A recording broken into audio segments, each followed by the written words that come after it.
Hi, my sweet friends, and welcome back to Crochet Every Day with Judy. Today we're continuing reading from Dickens' stories about children, and today's story is Jenny Wren.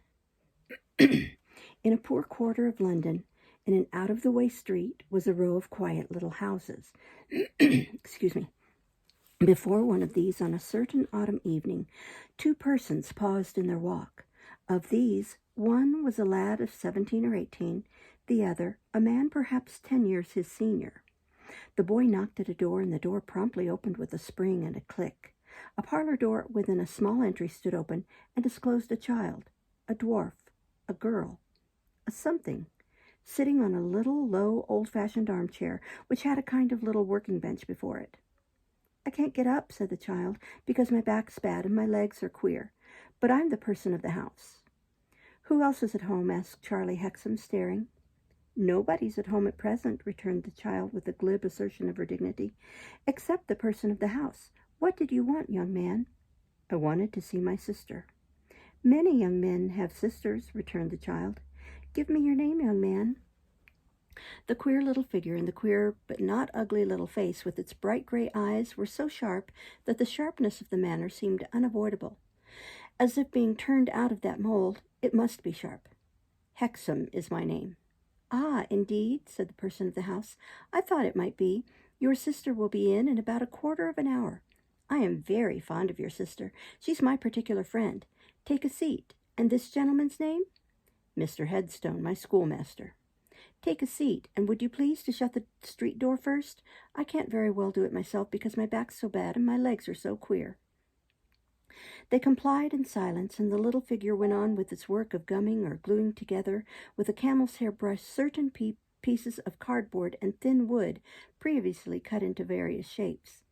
The scissors and knives upon the bench showed that the child herself had cut them, and the bright scraps of velvet and silk and ribbon also strewn upon the bench showed that when duly stuffed, and stuffing too was there, she was to cover them smartly.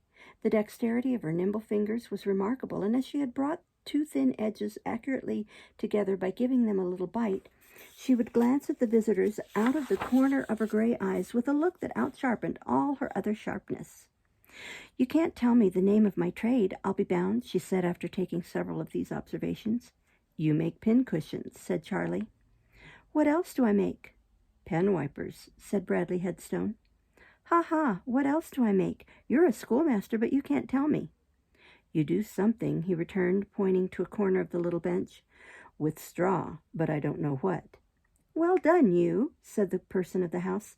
"I only make pincushions and pen wipers to use up my waste, but my straw really does belong to my business.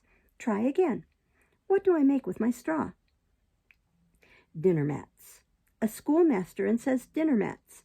I'll give you a clue to my trade in a game of forfeits. I love my love with a bee because she's beautiful. I hate my love with a bee because she is brazen. I took her to the sign of the Blue Boar, and I treated her with bonnets. Her name's Bouncer, and she lives in Bedlam. Now, what do I make with my straw?" "Ladies' bonnets." "Fine ladies," said the person of the house, nodding assent. "Dolls. I'm a doll's dressmaker." "I hope it's a good business." The person of the house shrugged her shoulders and shook her head. "No, poorly paid, and I'm often so pressed for time. I had a doll married last week and was obliged to work all night, and it's not good for me on account of my back being so bad and my legs so queer." They looked at the little creature with a wonder that did not diminish, and the schoolmaster said, "I am sorry your fine ladies are so inconsiderate." "It's the way with them," said the person of the house, shrugging her shoulders again. "And they take no care of their clothes, and they never keep to the same fashions a month. I work for a doll with 3 daughters. Bless you, she's enough to ruin her husband." The person of the house gave a weird little laugh here, and gave them another look out of the corners of her eyes. She had an elfin chin that was capable of great expression, and whenever she gave this look, she hitched his chin up as if her eyes and her chin worked together on the same wires. "Are you always as busy as you are now?" "Busier. I'm slack just now. I finished a large mourning order the day before yesterday. Doll I work for lost a canary bird." The person of the house gave another little laugh and then nodded her head several times, as one who should moralize. "Oh, this world, this world." "Are you alone all day?" asked Bradley Headstone. "Don't any of the neighboring children—" "Ah, Lud!" cried the person of the house with a little scream, as if the word had pricked her. "Don't talk of children. I can't bear children. I know their tricks and their manners." She said this with an angry little shake of her right fist close before her eyes. Perhaps it scarcely required the teacher habit to perceive that the doll's dressmaker was inclined to be bitter on the difference between herself and other children, but both master and pupil understood it so. "Always running about and screeching, always playing and fighting, always skipping on the pavement and chalking it for their games. Oh, I know their tricks and their manners," shaking the little fist as before. "And that's not all. Ever so often calling names in through a person's keyhole and imitating a person's back and legs. Oh, I know their tricks and their manners, and I'll tell you what I'd do to punish 'em. There's doors under the church in the square, black doors leading into black vaults. Well, I'd open one of those doors and I'd cram 'em all in, and then I'd lock the door, and through the keyhole I'd blow in pepper." "What would be the good of blowing in pepper?" asked Charlie Hexam. "To set 'em sneezing," said the person of the house, "and make their eyes water. And when they were all sneezing and inflamed, I'd mock 'em through the keyhole, just as they with their tricks and their manners mock a person through a person's keyhole." An uncommonly emphatic shape of her little fist close before her eyes seemed to ease the mind of the person of the house, for she added with recovered composure, "No, no, no, no children for me. Give me grown-ups."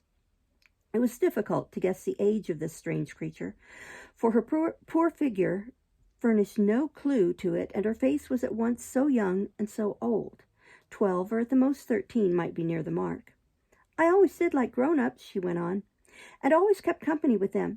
So sensible, sit so quiet, don't go prancing and capering about, and I mean always to keep among none but grown-ups till I marry. I suppose I must make up my mind to marry one of these days." She listened to a step outside that caught her ear, and there was a soft knock at the door. Pulling at a handle within her reach, she said with a pleased laugh, "Now here, for instance, is a grown-up that's my particular friend," and Lizzie Hexam in a black dress entered the room. "Charlie, you!" Taking him to her arms in the old way, of which he seemed a little ashamed, she saw no one else. There, Liz. All right, my dear. See, here's Mr. Headstone come with me."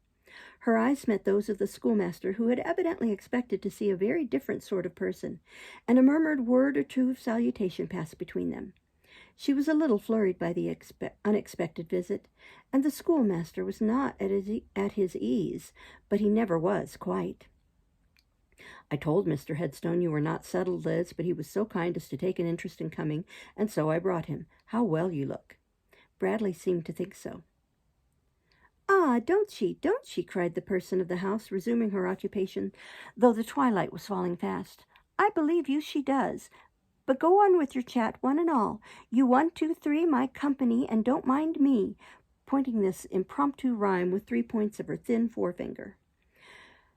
"I didn't expect a visit from you, Charlie," said his sister. "I suppose that if you wanted to see me, you would have sent to me, appointing me to come somewhere near the school, as I did last time." "I saw my brother near the school, sir," to Bradley Headstone, "because it's easier for me to go there than for him to come here. I work about midway between the two places." "You don't see much of one another," said Bradley, not improving in respect of ease. "No," with a rather sad shake of her head. "Charlie always does well, Mr. Headstone." "He could not do better. I regard his course as quite plain before him." "I hoped so. I am so thankful. So well done of you, Charlie dear. It is better for me not to come, except when he wants me, between him and his prospects. You think so, Mr. Headstone?" Conscious that his pupil teacher was looking for his answer, and that he himself had suggested the boy's keeping aloof from the sister, now seen for the first time face to face, Bradley Headstone stammered, "Your brother is very much occupied, you know. He has to work hard. One cannot but say that the less his attention is diverted from his work, the better for his future. When he shall have established himself, why then it will be another thing then." Lizzie shook her head again and returned with a quiet smile, "I always advised him as you advise him. Did I not, Charlie?" "Well, never mind that now," said the boy. "How are you getting on?" "Very well, Charlie. I want for nothing." "You have your own room here?" "Oh, yes, upstairs, and it's quiet and pleasant and airy." "And she always has the use of this room for visitors," said the person of the house, screwing up one of her little bony fists like an opera glass, and looking through it with her eyes and her chin in that quaint accordance. "Always this room for visitors, haven't you, Lizzie dear?" "I'll saunter on by the river," said Bradley. "You will be glad to talk together." So the three walked for a while by the river. Then Lizzie bade the others good night and went back to the little house and the tiny doll's dressmaker.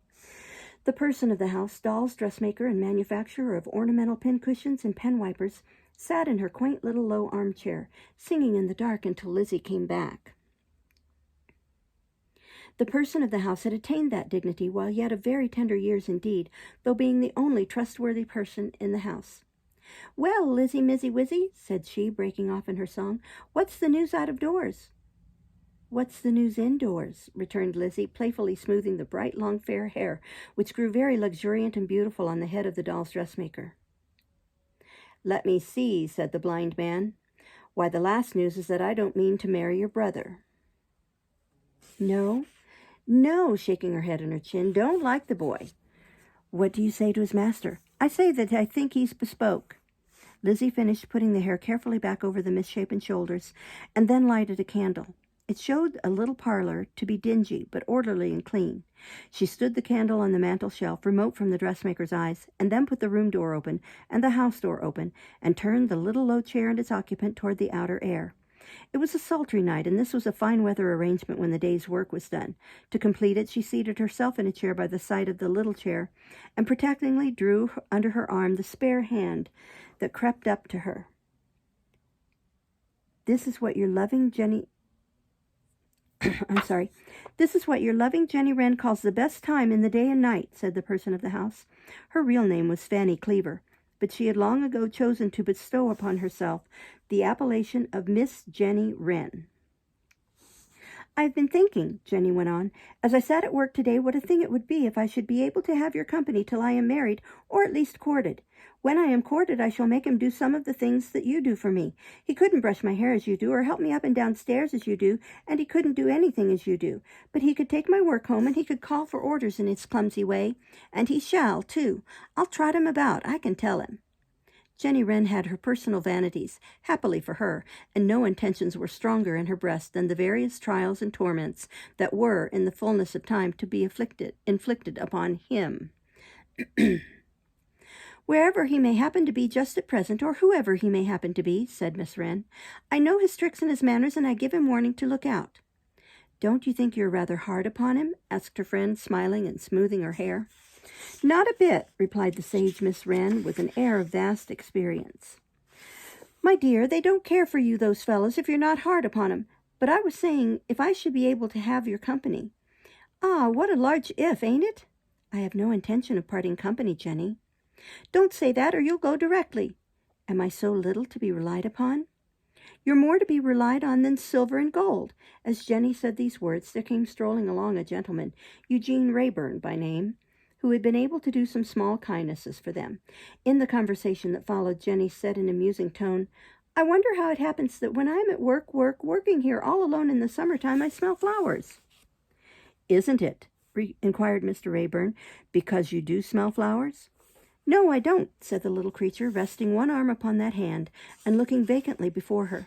"This is not a flowery neighborhood. It's anything but that. And yet as I sit at work, I smell miles of flowers. I smell roses till I think I see the rose leaves lying in heaps, bushels on the floor. I smell fallen leaves till I put down my hand so and expect to make them rustle. I smell the white and the pink may in the hedges, and all sorts of flowers that I never was among, for I have seen very few flowers indeed in my life." "Pleasant fancies to have, Jenny dear," said her friend, with a glance toward Eugene, as if she would have asked him whether they were given the child in compensation for her losses. "So I think, Lizzie, when they come to me, and the birds I hear, oh," cried the little creature, holding out her hand and looking upward, "how they sing!" There was something in the face and action for the moment quite inspired and beautiful. Then the chin dropped musingly upon the hand again. "I dare say my birds sing better than other birds, and my flowers smell better than other flowers. For when I was a little child," in a tone as though it were ages ago, "the children that I used to see early in the morning were very different from any others that I ever saw. They were not like me. They were not chilled, anxious, ragged, or beaten. They were never in pain. They were not like the children of the neighbors. They never made me tremble all over by setting up shrill noises, and they never mocked me. Such numbers of them, too, all in white dresses and with something shining on the borders and on their heads that I have never been able to imitate with my work, though I know it so well." They used to come down in long, bright, slanting rows and say all together, 'Who is this in pain? Who is this in pain?' When I told them who it was, they answered, 'Come and play with us.' When I said, 'I never play, I can't play,' they swept about me and took me up and made me light. Then it was all delicious ease and rest till they laid me down and said all together, 'Have patience, and we will come again.' Whenever they came back, I used to know they were coming before I saw the long bright rows by hearing them ask all together a long way off, 'Who is this in pain? Who is this in pain?' And I used to cry out, 'Oh, my blessed children, it's poor me. Have pity on me. Take me up and make me light.' By degrees, as she progressed in this remembrance, the hand was raised, the late ecstatic look returned, and she became quite beautiful. Having so paused for a moment, silent, with a listening smile upon her face, she looked round and recalled herself. In a few moments, Mr. Rayburn bid them good night and pursued his way homeward. Some weeks later, on a very foggy evening, an old man in a long coat and a broad-brimmed hat came slowly along to the doorstep of the doll's dressmaker. Miss Wren expected him. He could see her through the window by the light of her low fire, carefully banked up with damp cinders, that it might last the longer and waste the less when she went out, sitting waiting for him in her bonnet. His tap at the glass roused her from the musing solitude in which she sat, and she came to the door to open it, aiding her steps with a little crutch stick. "Good evening, godmother," said Miss Jenny Wren. The old man laughed and gave her his arm to lean on. "Won't you come in and warm yourself, godmother?" asked Miss Jenny Wren. "Not if you are ready, Cinderella, my dear." "Well," exclaimed Miss Wren, delighted, "now you are a clever old boy. If we gave prizes at this establishment, but we only keep blanks, you should have the first silver medal for taking me up so quick." As she spake thus, Miss Wren removed the key of the house door from the keyhole and put it in her pocket, and then bustlingly closed the door and tried it as they both stood on the step. Satisfied that her dwelling was safe, she drew one hand through the old man's arm and prepared to ply her crutch stick with the other. But the key was an instrument of such gigantic proportions that before they started, Rhea proposed to carry it. "No, no, no, I'll carry it myself," returned Miss Wren. "I'm awfully lopsided, you know, and stowed down in my pocket it'll trim the ship. To let you into a secret, godmother, I wear my pocket on my high side a purpose." With that, they began their plodding through the fog. "Yes, it was truly sharp of you, godmother," resumed Miss Wren with great approbation, "to understand me. But you see, you are so like the fairy godmother in the bright little books. You look so unlike the rest of people, and so much as if you had changed yourself into that shape just this moment with some benevolent object." "Boh!" cried Miss Jenny, putting her face close to the old man's. "I can see your features, godmother, behind the beard." "Does the fancy go to my changing other objects too, Jenny?" "Ah, that it does. If you'd only borrow my stick and tap this piece of pavement, this dirty stone that my foot taps, it would start up a coach and six. I say, let's believe it so." "With all my heart," replied the good old man. "What else will you have, my dear?" asked the old man in a compassionately playful voice. "Upon my word, godmother, I am afraid I must be selfish next, and get you to set me right in the back and the legs. It's a little thing to you with your power, godmother, but it's a great deal to poor, weak, aching me." There was no querulous complaining in the words, but they were none the less touching for that. "And then?" "Yes, and then, you know, godmother, we'll both jump into the coach and six and go to Lizzie." Lizzie was living now in a distant town. "This reminds me, godmother, to ask you a serious question. You are as wise can be, having been brought up by the fairies, and you can tell me this. Is it better to have had a good thing and lost it, or never to have had it?" "Explain, goddaughter." "I feel so much more solitary and helpless without Lizzie now than I used to feel before I knew her." Tears were in her eyes as she said so. "Some beloved companionship fades out of most lives, my dear," said the Jew. "That of a wife and a fair daughter and a son of promise has faded out of my own life, but the happiness was." "Ah," said Miss Wren thoughtfully, by no means convinced, and chopping the exclamation with that sharp little hatchet of hers. "Then I tell you what change I think you had better begin with, godmother. You had better change is into was, and was into is, and keep them so." "Would that suit your case? Would you not be always in pain then?" asked the old man tenderly. "Right," exclaimed Miss Wren with another chop. "You have changed me wiser, godmother. Not," she added with a quaint hitch of her chin and eyes, "that you need be a very wonderful godmother to do that deed." Thus conversing, and having crossed Westminster Bridge, They traversed the ground that Rhea had lately traversed, and new ground likewise, for when they had recrossed the Thames by way of London Bridge, they struck down by the river and held their still foggier course that way. But previously, as they were going along, Jenny twisted her venerable friend aside to a brilliantly lighted toy-shop window and said, "Now look at 'em, all my work." This referred to a dazzling semicircle of dolls in all the colors of the rainbow, who were dressed for presentation at court, for going to balls, for going out driving, for going out on horseback, for going out walking, for going to get married, for going to help other dolls to get married, for all the gay events of life. "Pretty, pretty, pretty," said the old man with a clap of his hands. "Most elegant taste." "Glad you like 'em," returned Miss Wren loftily.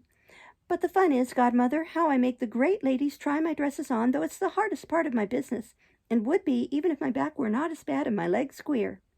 He looked at her as not understanding what she said. "Bless you, godmother," said Miss Wren. "I have to scud about town at all hours. If it was only sitting at my bench, cutting out and sewing, it would be comparatively easy work, but it's the trying on by the great ladies that takes it out of me." "How, the trying on?" asked Rhea. "What a moony godmother you are, after all," returned Miss Wren. "Look here, there's a drawing-room on a grand day in the park, or a show, or a fête, or whatever you like. Very well, I squeeze among the crowd, and I look about me. When I see a great lady very suitable for my business, I say, 'You'll do, my dear,' and I take particular notice of her and run home and cut her out and baste her. Then another day I come scudding back again to try on, and then I take particular notice of her again. Sometimes she plainly seems to say, 'How that little creature is staring,' and sometimes likes it and sometimes don't, but much more often yes than no. All the time I am only saying to myself, 'I must hollow out a bit here, I must slope away there,' and I am making a perfect slave of her with making her try on my doll's dress. Evening parties are severer work for me because there's only a doorway for a full view, and what with hobbling among the wheels of the carriages and the legs of the horses, I fully expect to be run over some night. However, there I have 'em just the same, when they go bobbing into the hall from the carriage and catch a glimpse of my little physiognomy poked out from behind a policeman's cape in the rain. I dare say they think I am wondering and admiring with all my eyes and heart, but they little think they're only working for my doll. There was Lady Belinda Whitrose. I made her do double duty in one night. I said when she came out of the carriage, 'You'll do, my dear,' and I ran straight home and cut her out and basted her. Back I came again and waited behind the men that called the carriages. Very bad night, too. At last, Lady Belinda Whitrose's carriage. Lady Belinda Whitrose coming down. And I made her try on, and take pains about it, too, before she got seated. That's Lady Belinda hung up by the waist, much too near the gaslight for a wax one, with her toes turned in." When they had plodded on for some time nigh the river, Rhea asked the way to a certain tavern which was called the Six Jolly Fellowship Porters. Following the directions he received, they arrived after 2 or 3 puzzled stoppages for consideration, and some uncertain looking about them, at the door of Miss Abby Potterson's dominions. A peep through the glass portion of the door revealed to them the glories of the bar, and Miss Abby herself seated in state on her snug throne, reading the newspaper. To her, with deference, they presented themselves. Taking her eyes off her newspaper and pausing with a suspended expression of countenance, as if she must finish the paragraph in hand before undertaking any other business whatever, Miss Abby demanded with some slight asperity, "Now then, what's for you?" "Could we see Miss Potterson?" asked the old man, uncovering his head. "You not only could, but you can, and you do," replied the hostess. "Might we speak with you, madam?" By this time Miss Abby's eyes had possessed themselves of the small figure of Miss Jenny Wren, for the closer observation of which Miss Abby laid aside her newspaper, rose, and looked over the half-door of the bar. The crutch-stick seemed to entreat for its owner leave to come in and rest by the fire, so Miss Abby opened the half-door and said, as though replying to the crutch-stick, "Yes, come in and rest by the fire." "My name is Rhea," said the old man with courteous action, "and my avocation is in London City. This, my young companion—" "Stop a bit," interposed Miss Wren. "I'll give the lady my card." She produced it from her pocket with an air, after struggling with the gigantic door-key which had got upon the top of it and kept it down. Miss Abby, with manifest tokens of astonishment, took the diminutive document and found it to run concisely this: Miss Jenny Wren, dolls' dressmaker, dolls attended at their own residences. "Lud!" exclaimed Miss Potterson, staring, and dropped the card. "We take the liberty of coming, my young companion and I, madam," said Rhea, "on behalf of Lizzie Hexam." Their errand was to carry a message from Lizzie to Miss Potterson, who had befriended Lizzie when her father died. They rested there for a little time and then set out for home, carrying a pleasant, friendly message to Lizzie from Miss Potterson. This is from the book by Dickens called Our Mutual Friend. That's the end of this story. We'll start next time with Pip for short. Thank you for listening. Bye-bye.